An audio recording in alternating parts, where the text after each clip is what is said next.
सध्या वेदांताच्या जो प्रकल्प आहे याच्यावरून आरोप प्रत्यारोपाची राळ महाराष्ट्रामध्ये उठवली जात आहे आणि हे सगळं बघितल्यानंतर मला एका गोष्टीचं आश्चर्य वाटतं की आपण ज्या ठिकाणी सत्तेवर असतो कुठल्याही मोठे प्रकल्प हे अचानकपणे कुठेही येत नसतात आणि त्याच्यामुळे आपल्या काळात झालेल्या चुकींबद्दल दुसऱ्यांना दोषी धरणं हे फारसं चांगलं आहे हे जसं मला वाटतं. त्याचप्रमाणे एक गोष्टीची मला मुद्दाम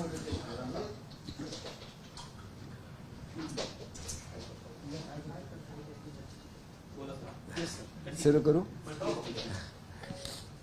बघा, राजकारण हे राजकारणाच्या जागेवर असतं आणि विकासामध्ये राजकारण करायचं नसतं.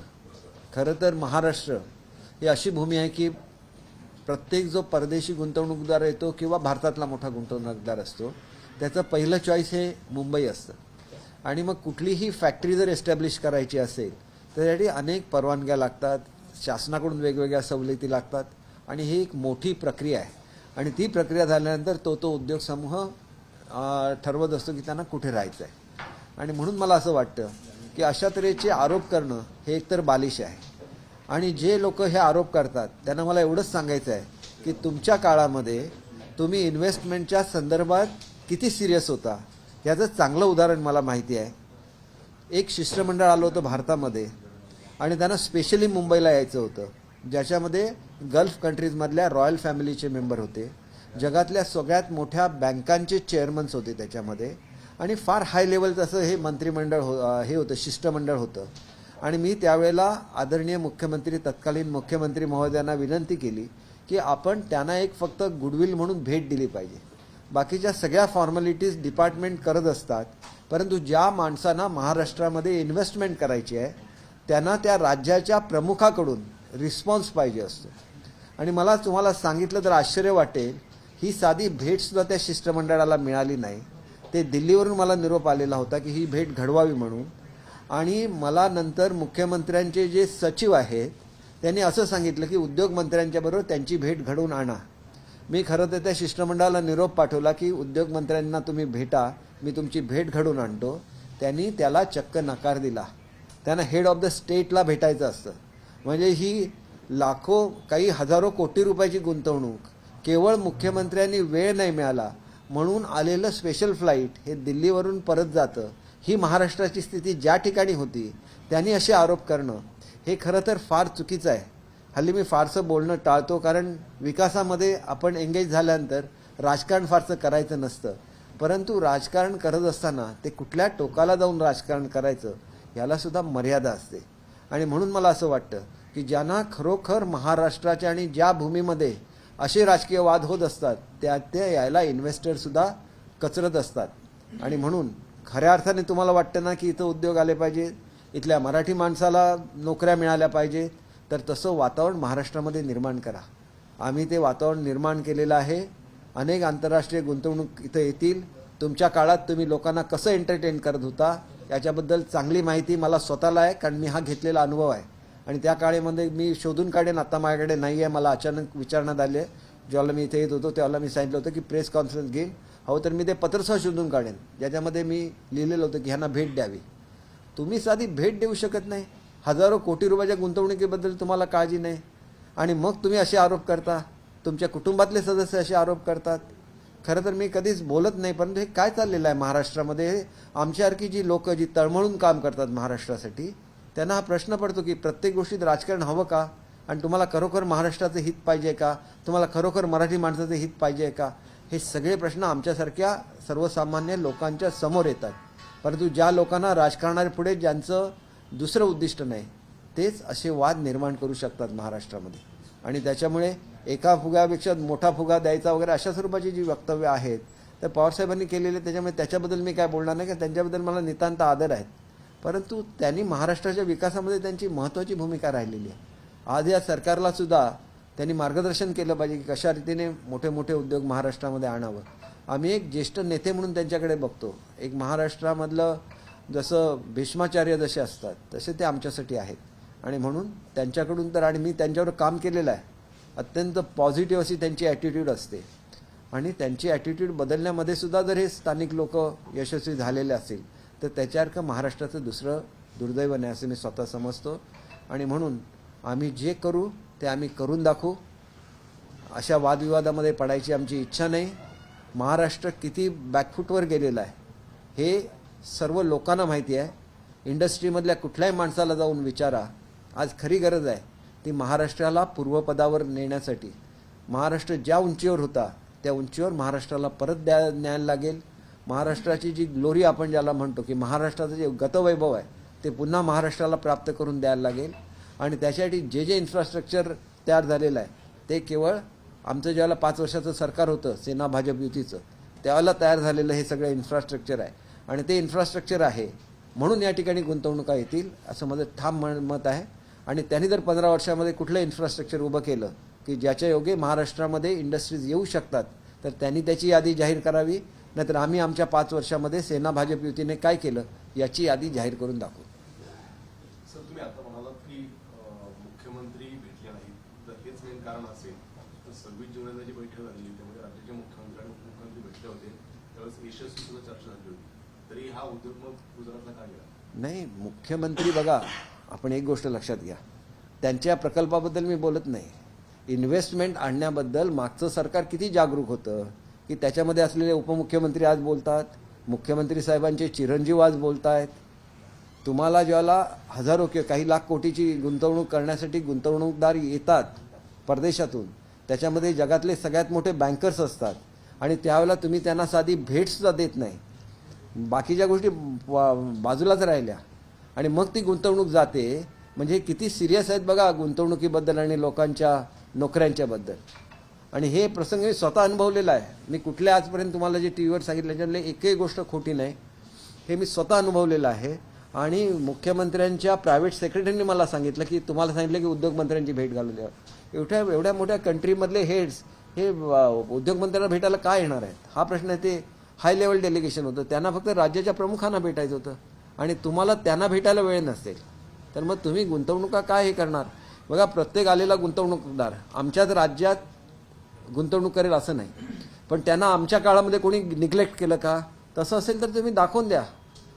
मला पूर्वीचे सुद्धा असे प्रसंग माहिती आहेत की लोकांना वेटिंगवर ठेवतात 1-1 तास आणि मग ते दुसऱ्या राज्यात घेऊन गुंतवणूक करतात. असं काही वेळा घडलेलं आहे.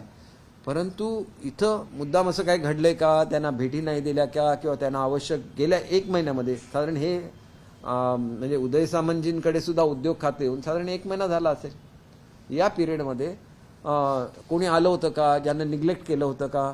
तर तुम्ही असे आरोप करू शकता. प्रत्येक आलेला गुंतवणूकदार आमच्याच राज्यात गुंतवणूक करेल असं कंपल्शन त्याच्यावर नसतं. त्याच्यासाठी निश्चितपणे त्यांना फॅसिलिटीज द्यायला लागतात आणि राज्यांमध्ये कॉम्पिटिशन असते. अशा वेळेला एखाद्या राज्याने ज्यादा फॅसिलिटीज दिल्या तर तो त्या राज्याचा निर्णय असतो. कारण अनेक वेळेला फॅसिलिटीज दिल्यानंतर सुद्धा टीका करणारी लोक आहेत. म्हणून आमचं उद्योग धोरण ठरलेलं आहे. आमच्या उद्योगामध्ये आम्ही किती फॅसिलिटीज कुठल्या उद्योगाला देतो याच्याबद्दल धोरण ठरलेलं आहे आणि त्या धोरणाला अनुसरून महाराष्ट्रामध्ये जे जे काय चांगलं होऊ शकतं होणार आहे. आपण बघितलं की शेतकऱ्यांच्या विजेचा दर या सरकारने कमी केला. उद्या इंडस्ट्रीजचा रेट कमी करू शकतील ज्याच्यामुळे महाराष्ट्र अधिक अट्रॅक्टिव्ह होऊ शकेल. पण जो गुंतवणूकदार बाहेर गेला त्यांनी हे तरी सांगितलं पाहिजे की तुमच्याकडचा इलेक्ट्रिसिटीचा रेट जास्त होता म्हणून आम्ही बाहेर गेलो, तुमच्याकडे हा इन्सेंटिव्ह कमी होता म्हणून आम्ही बाहेर गेलो. शेवटी चर्चा करताना त्यांच्याशी चांगली चर्चा करा, त्याच्यामधून आम्हाला चांगलं मार्गदर्शन करा आणि महाराष्ट्र कसा पुढे जाईल ते आम्हाला सांगा. आणि ते करताना आम्ही कुठे कमी पडलो तर आम्ही महाराष्ट्र जनतेची जाहीर माफी मागू. आम्ही सत्तेवर राहण्याचा आम्हाला अधिकार राहणार नाही. परंतु वाटेल ते बोलायचं आणि काही सांगायचं आणि लोकांची आणि जनतेची महाराष्ट्राच्या दिशाभूल करायची. एवढी महाराष्ट्राची जनता ही अतिशय मॅच्युअर्ड आहे. असल्या भूलथापांना ते बळी पडणार नाहीत आणि तुम्ही महाराष्ट्राचा विकास करत नाही. म्हणून आम्हाला लोकांनी सांगितलेलं आहे. मी ज्या ज्या ठिकाणी सांगतो, शिंदेसाहेब ज्या ज्या ठिकाणी जातात लोक आम्हाला भेटून सांगतात तुम्ही चांगला निर्णय घेतलेला आहे.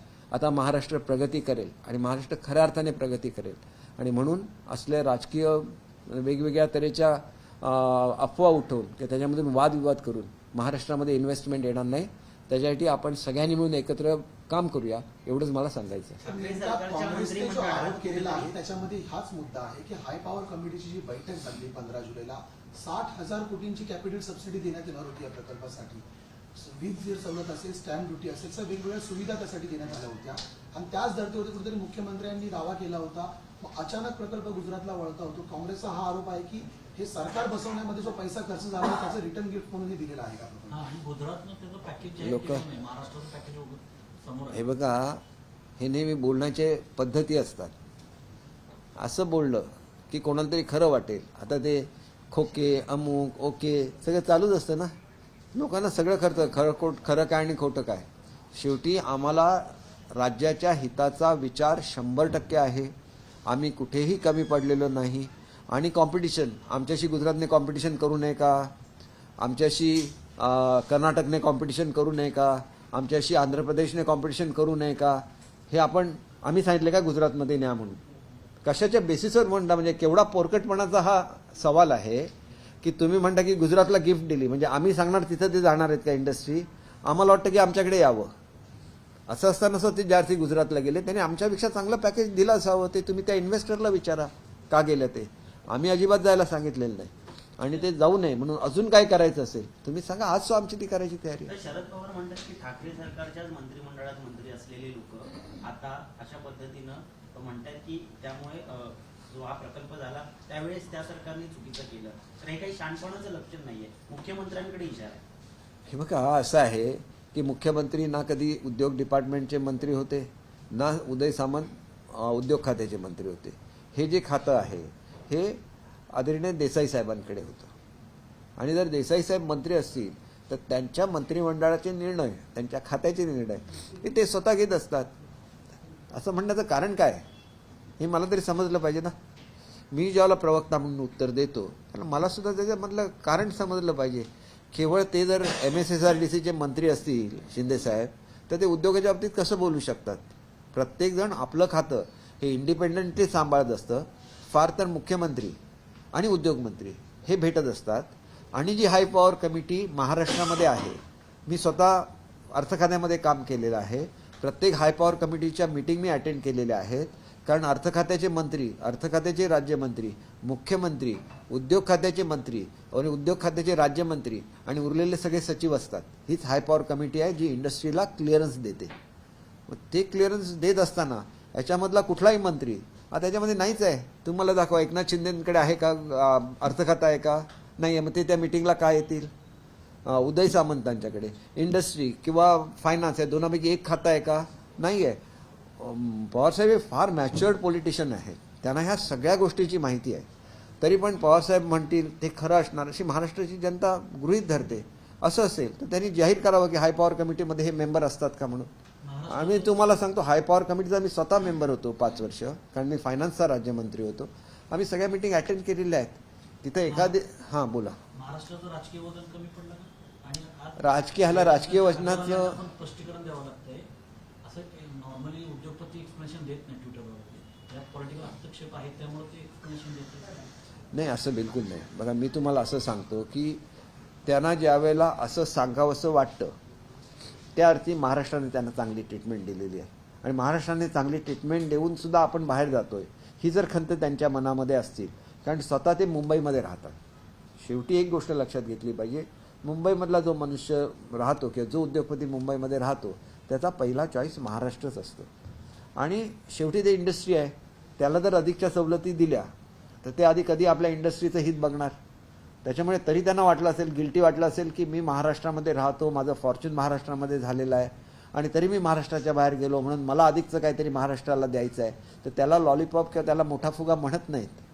ती त्यांची एक कमिटमेंट आहे. एका चांगल्या उद्योगपतीची ह्या राज्याला दिलेली कमिटमेंट आहेत, कारण ते राज्याचे नागरिक आहेत. पण तुम्ही असं कसं म्हणू शकता की लहान फुगा वाटला म्हणून मोठा फुगा देण्याचं आश्वासन? हे सगळं मला तर स्वतःला पटत नाही. आणि त्याच्यामुळे मला असं वाटतं की अशा प्रेस कॉन्फरन्सेस घेण्याची पाळी माझ्यावर येता कामा नये. मी अनेक ज्यावेळेला डिफिकल्ट प्रसंग होते त्यावेळेला घेतलेला आहे.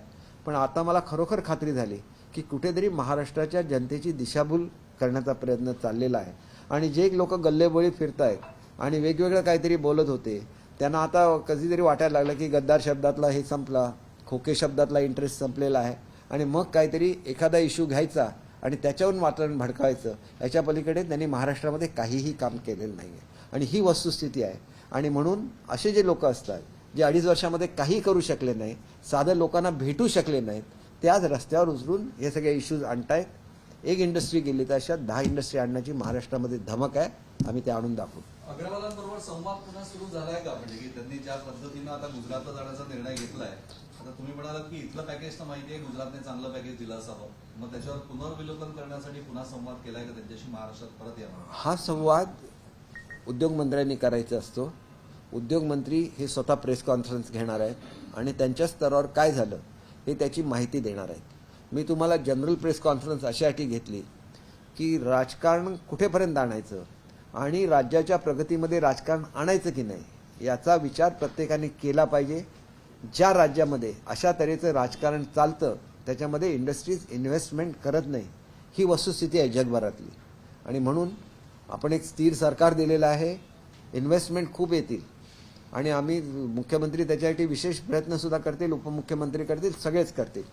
परंतु एखादा कुठला तरी इन्सिडन्स घडावा आणि त्याच्यामधून काहीतरी राजकारण पेटवावं असा हा प्रकार आहे. आणि त्याच्यामुळे महाराष्ट्रातल्या जनतेला कळावं खरं काय आहे. आणि म्हणून मी तुम्हाला सांगितलं, इथं तर असं आहे की कॉम्पिटिशन होती कुठल्या राज्यामध्ये गुंतवणूक करायची याच्यावर. महाराष्ट्रामध्ये गुंतवणूक करायला आलेल्या लोकांना तुम्ही भेटत नाही, म्हणजे तुमचं सरकार कसं होतं याचे उत्कृष्ट उदाहरण आहे. आणि मी स्वतः सत्ताधारी पक्षाचा मेंबर होतो. मी जर एवढ्या तळमळीने सांगतो की ही इन्व्हेस्टमेंट महाराष्ट्रामध्ये आली पाहिजे, एवढं मोठं शिष्टमंडळ परदेशातून आलेलं आहे, त्यांना केवळ तुम्हाला भेटून ओके करायचं होतं आणि नंतर त्यांनी वेगवेगळ्या ॲव्हेन्यूज ठरवल्या असत्या कुठल्या कुठल्या क्षेत्रामध्ये इन्व्हेस्टमेंट करायची. अशी ओपन ऑफर घेऊन कोणी येत नाही भारतामध्ये. आणि ते ज्यावेळेला येतात आणि तुम्ही साधी त्यांना भेटसुद्धा देत नाही, तुम्हाला नैतिक अधिकार आहे का हे बोलण्याचं? तुमच्या मुलाला नैतिक अधिकार आहे का हे बोलण्याचं? हा महाराष्ट्रातल्या जनतेने त्यांना प्रश्न विचारला पाहिजे. मी सांगतो हे जर खरं असेल तर मग ते स्वतः मुख्यमंत्री किती सिरियस होते. मी खरं तर त्यावेळेच्या मुख्यमंत्र्यांबरोबर बोलले, मला अतिशय आदर आहे. परंतु असलं राजकारण करत असला तर आमच्यासारख्या कार्यकर्त्याला बोलायला लागतं, कारण आमची तळमळ आहे महाराष्ट्राच्या हिताची.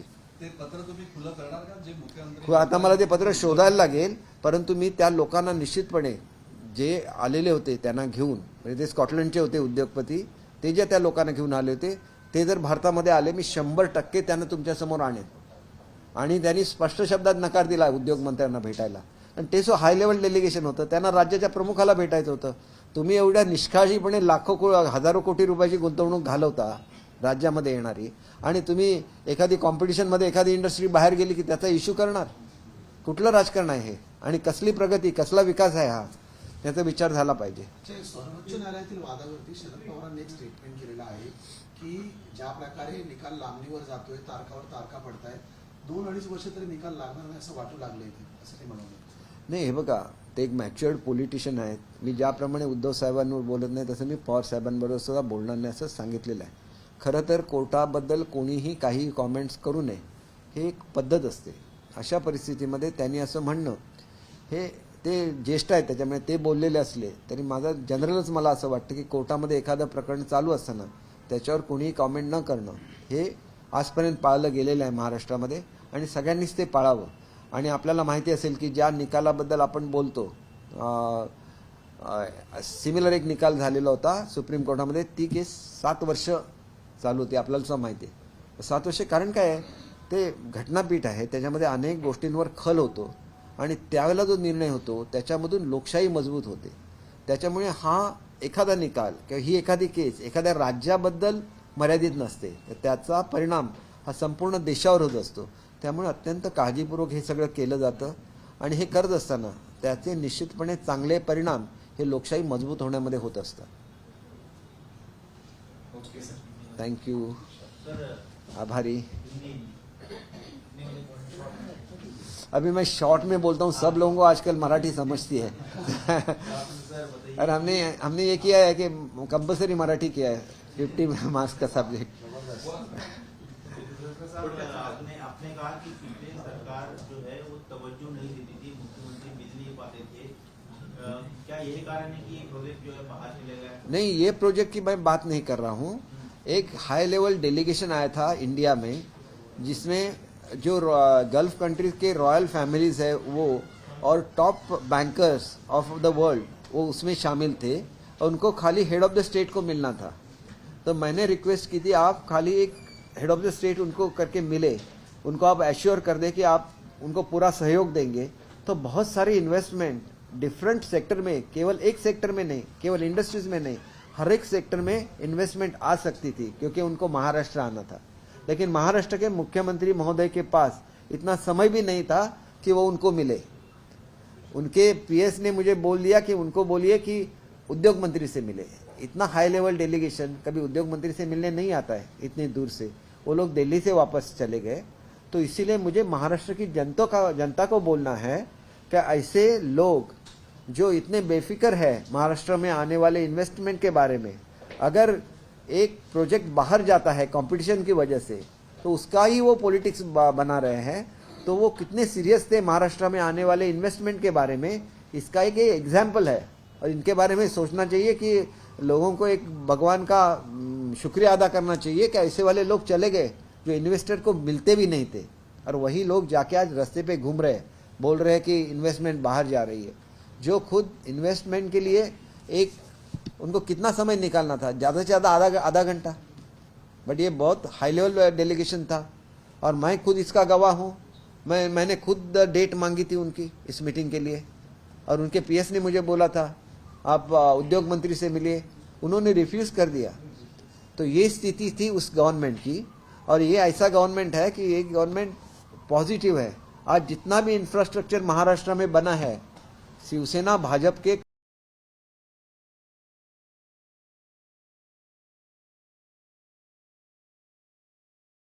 का बेस्ट ऑफ द इंफ्रास्ट्रक्चर जब देवेंद्र फडणवीस जी मुख्यमंत्री, और उसको आज पूरा कर रहे हैं एकनाथ शिंदे जी। आप देखिए हर एक प्रोजेक्ट कंप्लीट हो रहा है, टाइम फ्रेम में कंप्लीट हो रहा है। कल बहुत सारी इन्वेस्टमेंट आएगी महाराष्ट्र में, तो इसका आप क्रेडिट उनको नहीं देंगे या आप खुद ले लेंगे, जो आप मिलते भी नहीं थे किसी को, तब मिलते नहीं थे। आज आप रास्ते पे घूम रहे हैं, आज आपके परिवार के लोग रास्ते पे घूम रहे हैं और पॉलिटिक्स कर रहे हैं। यही मुंबई के बारे में आपकी आत्मीयता है क्या? यही आपके महाराष्ट्र के बारे में आत्मीयता है क्या? ऐसे सवाल मेरे जैसे सामान्य जो कार्यकर्ता है उनके मन में आता है। तो ऐसा मत बोलिए, हमें भी बोलना होता है, हमें भी बहुत चीज़ें मालूम रहती है। तो हम हर बार उसका पॉलिटिक्स नहीं बनाते, हम लोग सीरियसली जाना चाहते हैं जहां उसकी पास्ट ग्लोरी जो स्टेट की तुलना में, इसीलिए प्रोजेक्ट बाहर जा रहे हैं ना। इसका क्रेडिट इंफ्रास्ट्रक्चर पे काम नहीं किया, और आप कैसे ऐसे बोल सकते हैं कि हम इसके लिए जिम्मेदार हैं? तो आप जिम्मेदार है, हम आपको एक्यूज नहीं करते। इसमें कंपटीशन रहता है। कोई भी जब प्रोजेक्ट आता है, या तो वो कर्नाटक में जाता है, या तो आंध्र प्रदेश में जाता है, या लेकिन हर किसी का फर्स्ट चॉइस महाराष्ट्र ही रहता है। और महाराष्ट्र में इतनी कैपेसिटी है कि हम इससे भी बड़े क्रिटिसाइज कर रहे हैं कि तो उनको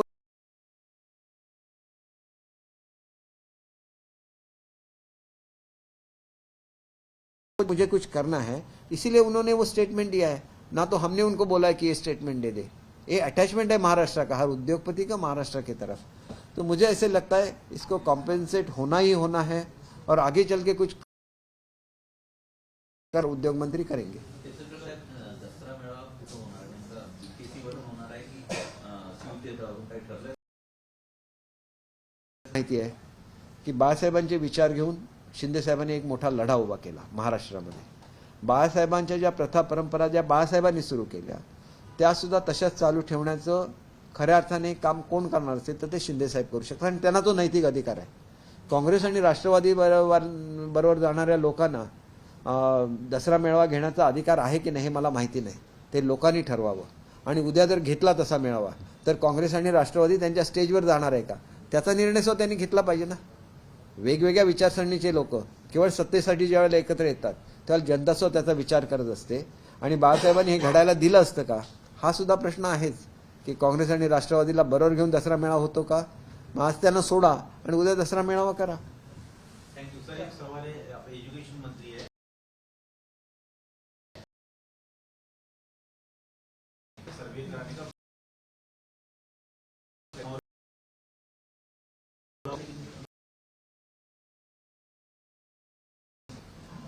महाराष्ट्र सरकार की इस बारे में ऐसी कोई सोच रही है कि उसमें एडवांस एजुकेशन देने के लिए सर्वे कराया जाए, उनको बनाया जाए, उनके साथ पहले बैठक करके डिस्कस करेंगे? हमने ऐसे बोला है कि महाराष्ट्र एक प्रोग्रेसिव स्टेट है। आज भी हम 8 लैंग्वेज में एजुकेशन देते हैं। नेक्स्ट ईयर से हम लोग 10 लैंग्वेजेस में एजुकेशन देंगे और उर्दू भी उसमें से एक लैंग्वेज है। देखिए, मदरसा ये जो उनकी टीचिंग रहती है वो टीचिंग धर्म की टीचिंग है, उसके लिए मदरसा होता है, लेकिन वहाँ पे फॉर्मल एजुकेशन भी होना चाहिए। वो गवर्नमेंट का जो सिलेबस रहता है उसके हिसाब से वो एजुकेशन होता है। तो मैंने अपने लोगों को बोला है कि आप देखिए कि हर जगह पे इस सही ढंग में एजुकेशन दिया जाए, क्योंकि बच्चा चाहे किसी भी कौम का हो वो डेवलप तब होता है जिस वक्त उसको सही नॉलेज मिलता है। और ये सही नॉलेज का जो करिकुलम है वो गवर्नमेंट ही बनाती है। और हम लोग जरूर इस चीज़ का मैंने ये करने के लिए बोला है टू कंफर्म दोज फैक्ट्स कि बच्चे हमारे स्कूल से निकल गए और मदरसा में जाके वो रेगुलर करिकुलम है वो नहीं पढ़ रहे, तो उसके बारे में हम उनको कन्विंस करेंगे और देखेंगे कि अगर उनको लाइफ में आगे बढ़ना है तो उनको फॉर्मल एजुकेशन लेना ही पड़ेगा।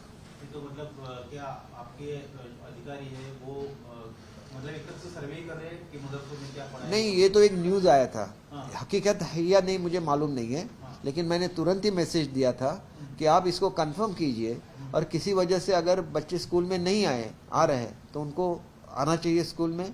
और किसी मदरसे में अगर वो रेगुलर टेक्स्ट पढ़ाना चाहते हैं तो उनको भी हमारे अगर नॉर्म्स को कंप्लीट करे तो वहाँ पे जाके भी लोग पढ़ा सकते हैं। ऐसे बिल्कुल नहीं है, उर्दू में पढ़ा सकते हैं, अगर वो मदर टंग उनकी है तो उसमें पढ़ा सकते हैं, उसमें कोई भी इतराज़ हमको नहीं है। आज भी हमारे बहुत सारे उर्दू मीडियम के प्राइमरी स्कूल्स है, सेकेंडरी स्कूल्स है, तो हम लोग ऐसे बिल्कुल फ़र्क नहीं करते महाराष्ट्र में। ये तो क्या अधिकारी मदरसे में जाकर ये चेक करेंगे मतलब कि नहीं, ये बगा देखिए, चेकिंग वगैरह करना एक कंपल्शन की बात हो गई।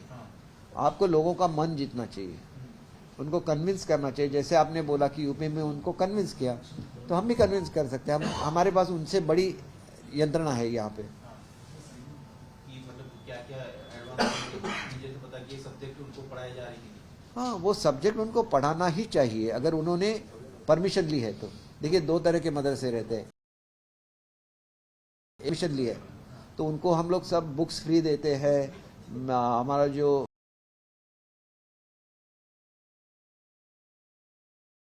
बुक्स वगैरह नहीं देंगे, लेकिन हमारी कोशिश रहेगी कि उनके बच्चे आके हमारे स्कूल्स में पढ़े ताकि उनको अच्छा एजुकेशन मिले, आगे जाके वो अच्छे आदमी बन जाए, एक सक्सेसफुल सिटीजन बन जाए।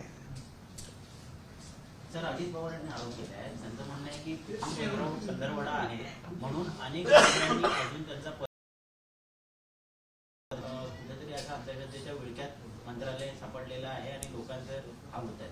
नाही, बिलकुल खोटं आहे हो. तुम्ही बघितलं आणि माझ्या ऑफिसमधल्या तुम्ही आतल्या ह्याच्यात जाऊन बघा, जिथं माझा स्टाफ बसतो तिथे एक सिलिंग कोसळलेलं आहे. आता ते काही मंत्र्यांचं असं असतं की माझ्यासारखा मंत्री असतो तो म्हणतो सिलिंग कोसळलेलं असलं तरी मी जाणार. काही लोक म्हणतात की ते सिलिंग जागेवर येऊन दे मग मी जातो. हा फरक आहे. परंतु ज्या दिवशी त्यांनी शपथ घेतली त्या दिवसापासून त्यांनी कार्यभार सांभाळायला सुरुवात केला. प्रत्येकाचा जो बंगला आहे, प्रत्येकाच्या बंगल्यामध्ये ऑफिस गव्हर्नमेंटने दिलेलं आहे. त्या ऑफिसमधून ते ऑपरेट करू शकतात. अनेक लोकांची जी इतर ऑफिसेस होते त्याच्यामधून ते ऑपरेट करतात. शेवटी आपण एखाद्या कार्यालयामध्ये जातो, आता तुम्ही माझ्या कार्यालयामध्ये आलो, इथं अजून आपल्या नॅशनल लीडरशिप फोटोसो लावायचे आहेत, पण तुम्ही त्याच्यासाठी थांबलो नाही. मी फोटो लावायचे म्हणून थांबलो, उद्या मुलांच्या शिक्षणामध्ये कुठे कुचराई झाली तुम्हीच मला विचारणार आहे ना. आणि म्हणून तुम्हाला सांगायचं की आम्ही अत्यंत सिन्सिअरली काम करतो. आता मी इथे काम करतो, आता मी पुण्याला जाणार आहे. उद्या सकाळी 9 वाजल्यापासून 3:30 वाजेपर्यंत माझ्या मीटिंग मी डिपार्टमेंटच्या घेणार. त्यानंतर वेगवेगळ्या स्कूल्सना भेटी देणार आहे. आम्ही किती काम करतो ते बघा. तुमच्या सरकारमधले मंत्री किती तास काम करत होते ते बघा. तुमचे मुख्यमंत्री किती तास लोकांना भेटत होते आणि किती तास काम करत होते ते बघा. आणि आमचे मुख्यमंत्री किती तास काम करतात आणि किती तास लोकांना भेटतात हे सुद्धा बघा. आणि ह्याच्यावर सरकारची एफिशियन्सी ठरते. सरकारची एफिशियन्सी तुम्ही जे परफॉर्म करता त्याच्यावर एफिशियन्सी ठरते. कितीतरी निर्णय घेतले मी माझ्या शिक्षण खात्यामध्ये, किमान 5-6 मोठे निर्णय घेतले ज्याने महाराष्ट्राचा चेहरामोहरा बदलू शकेल. योग्य वेळेला मुख्यमंत्री ते सगळे निर्णय जाहीर करतील. आम्ही एवढं काम करतो, मग काम करणाऱ्या माणसांवर तुम्ही टीका करता. आणि तुमचे लोक बसून राहायचे, ते कॅबिनेटला सुद्धा येत नव्हते, ते व्हिडिओ कॉन्फरन्सिंगवर कॅबिनेट करायचे. असं जगात कुठे झालं नाही. शेजारी तुमच्या मंत्रालय आहे, निदान कॅबिनेटच्या दिवशी तरी या ना तिथं. काय काय त्याला हरकत आहे? मंत्रिमंडळावर वचक असायला लागतो, तो व्हिडिओ कॉन्फरन्सिंगने तो वचक नसतो. तो वचक हा तिथं उपस्थित राहून ठेवायला लागतो आणि तो ठेवायलाच लागतं, नाही तर दुसरी लोक मग मंत्रिमंडळ चालवतात आणि मग जनतेच्या मनामध्ये संभ्रम निर्माण होतो की कोणाचं राज्य चालू आहे. आणि कोणाचं राज्य चालू आहे असं ज्याला जनता विचारते त्याला आमदार नाराज होतात, आमदार निघून जातात आणि मग सरकार बदलतात. सर ये बात हिंदी में कि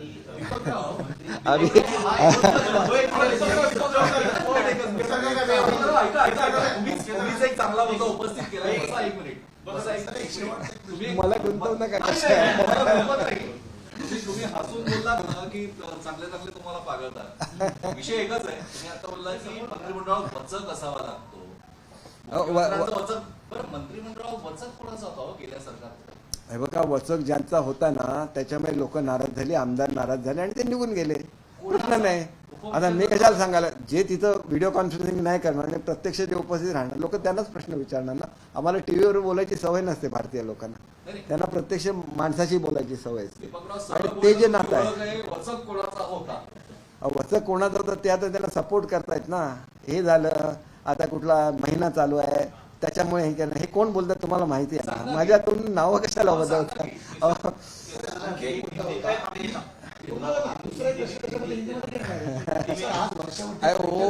वो मराठी में बोल रहे हैं, मैं मराठी भाषा का मंत्री हूँ.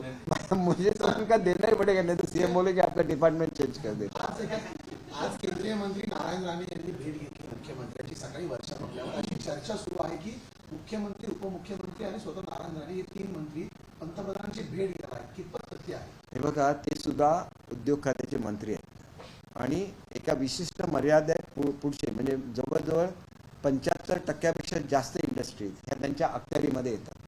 आणि त्याच्यामुळे त्यांनी जर इनिशिएटिव्ह घेतला ते महाराष्ट्राचे सुपुत्र आहेत, अतिशय आनंद आहे.